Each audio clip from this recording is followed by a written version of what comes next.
दिया। हमारे नबी की जवानी बुढ़ापे में बदली है इस कुरान करीम के नुज़ूल की वजह से।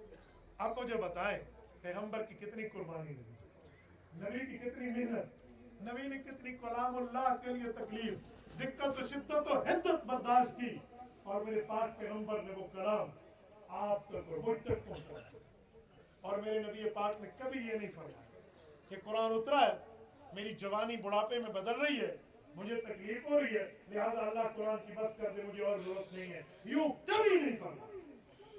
बल्कि इंतजार फरमाया कि जब तक अल यौम अकमलतु लकुम दीनकुम व अतममतु अलैकुम निअमती व रदीतु लकुमुल इस्लाम दीना मुकम्मल नाज़िल नहीं होता। दारुल देवबंद के 50 साल मोहतमिम मौलाना कारी मोहम्मद तैयब कासमी रहमतुल्लाह इस आयत की तफसीर फरमाते हुए इरशाद फरमाते अल यौम अकमलतु लकुम दीनकुम, कि दीन मुकम्मल हो गया, ये इकमाल है दीन, व अतममतु अलैकुम निअमती, निअमत मुकम्मल हो गई, ये इत्माम नेमत। कहते हैं इकमाल और इत्माम में एक फर्क है। इकमाल कहते हैं मसाइल का पूरे हो जाना, और इत्माम कहते हैं नबी के दीन का तख्त पर आ जाना, उसे इक़्तिदार।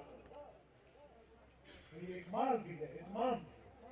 जब कुरान यूं उतरा तो मेरे नबी ने तो कभी इससे तहदामा नहीं हुए, कभी इससे नहीं हटे कि भाई हमें नहीं चाहिए, और रसूलुल्लाह सल्लल्लाहु अलैहि वसल्लम ने कलामुल्लाह हम तक पहुंचा दिया।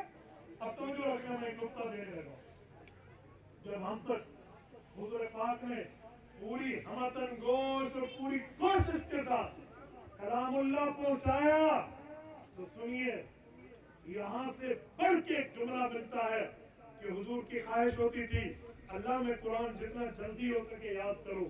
हत्ता के इस ताजील की वजह से एक दिन में पाक पैगंबर ने यूं किया कि जिब्राइल आए, कलामुल्लाह की आयत उतारी कुरान सुनाने के लिए। पहले हुजूर इंतजार करते कि जिब्राइल पूरा कर ले, फिर उसके बाद पढ़ू। अब हुजूर ने इंतजार नहीं किया, बल्कि जिब्राइल के पढ़ने के साथ साथ हुजूर ने पढ़ना शुरू कर दिया, ताकि अगली नस्लों तक कुरान पहुंचे।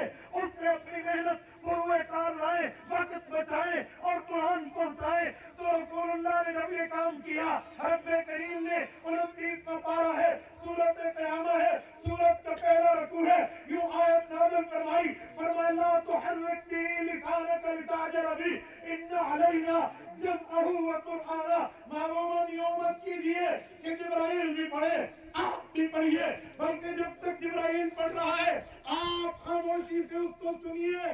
अब सवाल उठता है, मेरे अल्लाह हुजूर पाक अलैहिस्सलाम ये जिब्राइल के पढ़ने के दौरान बिना वजह नहीं पढ़ रहे, बवजह पढ़ रहे हैं, बाइज़न पढ़ रहे हैं, बाइबेस पढ़ रहे हैं, बेसलेस नहीं पढ़ रहे, कैसे खामखा से शुरू किया? जी नहीं, रब ने फरमाया लिताजल बिही, मालूम आपकी जल्दी की वजह हमें इल्म में है, आपकी ताजील का भेद हमारे इल्म में है। ऐसे नहीं है, अगर आप इसलिए जल्दी फरमा रहे हैं, ये कलाम अगली नस्लों तक जाएगा कैसे, ये कुरान अगली कौमों तक पहुंचेगा कैसे? तो डोंट वरी, पैगंबर करीम बेफिक्र रहिए, हाथ न रखिए, खदशा न रखिए।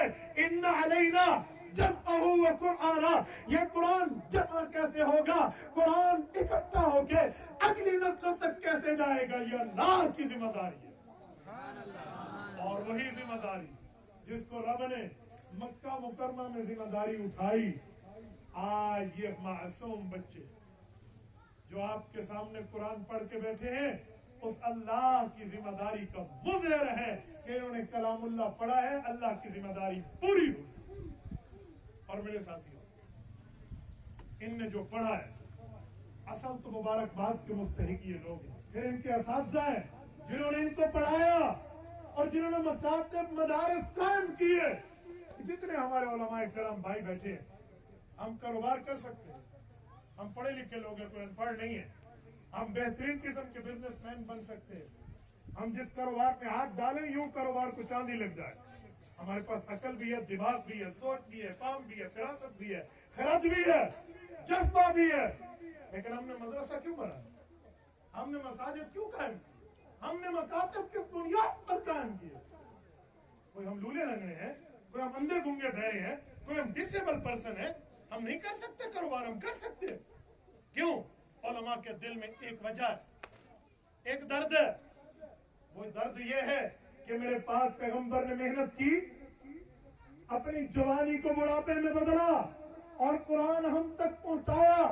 क्यों ना हम अपनी अकल को, अपनी शक्ल को, अपनी हेल्थ को, कैफियत को, सलाहियत को बुरुएकार लाते हुए हुजूर की मेहनत को अगली नस्लों तक पहुंचे। एक ही बात, ये पैगाम मैं कई जगह कहा करता हूँ, मैंने कहा अगर आप तिजारत करें तो दुनिया की बड़ी तिजारत आप दिखाओ। मेरा इमाम आज़म अबू हनीफा इस धरती के बड़े ताजरों में ताजिर है। इमाम अबू हनीफा तो 1,000 अशरफी यूं माफ कर दिया करते थे, अगर कोई बंदा सर नीचे कर देता तो कर दे, माफ कर देते। आपको पता है 1,000 अशरफी कितनी है? 1,000 अशरफी कमाना 1,000 दीनार, 20 दीनार हो ना, 20 दीनार तो 7.5 तोला सोना बनता है। 20 दीनार 7.5 तोला सोना बनता है। बताओ 1,000 अशरफी कितना सोना बनता होगा? कई किलो सोना है। 83 तोले का तो 1 किलो बनता है। आधा हिसाब लगाए, 1,000 अशरफी यूं 1 सेकंड में माफ करने वाला अबू हनीफा इतना बड़ा बिजनेसमैन है। तो उलमा तो तिजारत कर सकते हैं, लेकिन मुझे बताएं फिर मदारिस कौन संभालेगा? अगर मुअज्जिन को हम तिजारत पे भेजे तो अज़ान कौन देगा? हम इमाम को कारोबार के लिए भेजे तो नमाजों के लिए हैया अलस सलाह पे आवाज देकर इमामत के लिए कौन आएगा? तो उलमा के सीने में ये दर्द है, हम इस बुनियाद पे बैठे हैं। तो आप अल्लाह हमारे इस दर्द को लीजिए, हमारे इस पैगाम को लीजिए। जितने हमारे दोस्त बैठे हैं वो तय करें कि अगर इन लोगों ने मदारिस खोले, इन्होंने मकातब खोले हैं, इन्होंने अपना वक्त दिया है, इन्होंने अपनी सलाहियत दी है, तो हम भी अपनी बच्चियों को भी और बच्चों को भी इन मदारिस में दाखिल कराएं। जितने बैठे हैं आपका इरादा है, जितने दोस्त बैठे हैं अगर इरादा है तो हाथ खड़े करके तायद कीजिए। आप अपनी औलादों को कुरान पढ़ाओगे? आप अगर तायद करें तो इरादे में बात कीजिए। आप अपनी औलाद को कुरान पढ़ाओगे, दीन पढ़ाओगे, बच्चियों और बच्चों को पढ़ाओगे, शरीयत इस्लामिया पढ़ाओगे, अल्लाह रसूल की बात पढ़ाओगे इंशाअल्लाह। जज़ाकुमुल्लाह ताला। मैंने इस बुनियाद पर बात की है कि हम इस जगह जो इन हज़रात ने हमें जमा किया है सिर्फ जलसा बराए जलसे के लिए नहीं, सिर्फ